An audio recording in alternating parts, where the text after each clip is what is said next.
Next thing you know, the little kid in us takes over, and we get into trouble. We get into places that we didn't know we were going to be, and next thing you know, you are in trouble, and you might spend a day or 2 or 3 days out there. And that brings to mind one thing that I am going to talk about, and that would be this right here. That's called Sharp and Spark. And it's funny, the guy that invented it called it Spark and Sharp. Well, I took a liking to that name, and next thing you know, I'm calling it Spark and Sharp. Its real name is Sharp and Spark. Okay? It's a real good combination. Now, you're not going to carry that in your pocket, and you probably won't even carry it with you. But boy, if you could have something like that I've been chopping on these trees with and stuff, that'd be a real blessing. So anyway, if you take your Sharp and Spark, which has on the top, or whatever you want to call it, I guess it's top, you have a V-notch, and that's a tungsten carbide.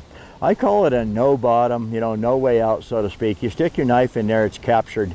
You got very sharp corners just like it has right here.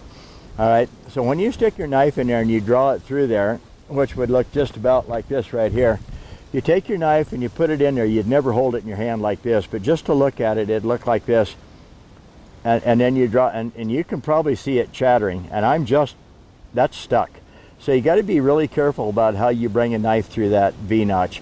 All right, the other side, which is actually what I call the open face.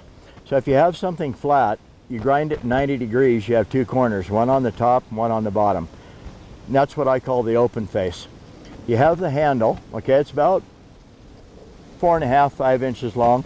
And then in the handle, you have a part that unscrews. That's the black cap. You have your key ring, and that black cap is where the magnesium is stored. You have the end right there, screws in there like that, right in the handle, goes everywhere you go. What a fantastic survival tool. I sharpened 43 different types of blades with that right there.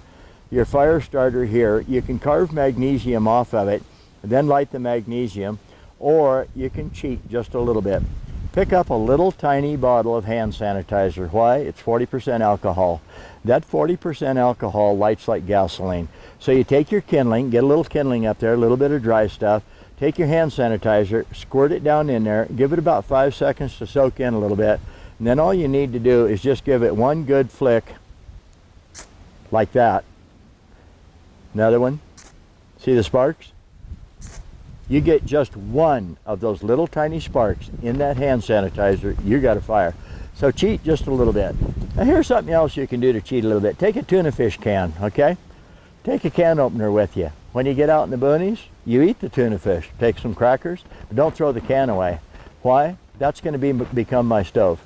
What I do is I take that little tiny tuna fish can, and I take some kindling and I put it in there. I put a little hand sanitizer. I put one spark in it. Now I have a very small contained fire.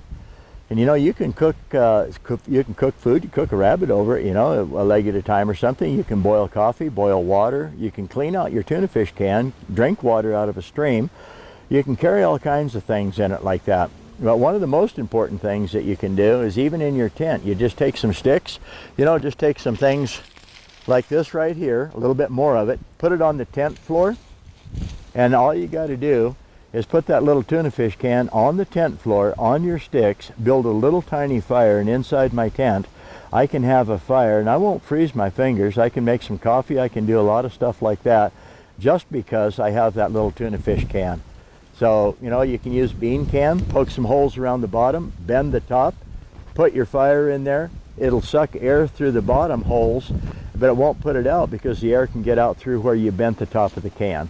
And that's pretty ingenious. So there's a lot of stuff that you can take with you that'll help you survive if you prepare just a little bit before you leave your vehicle, house, whatever you're going to do.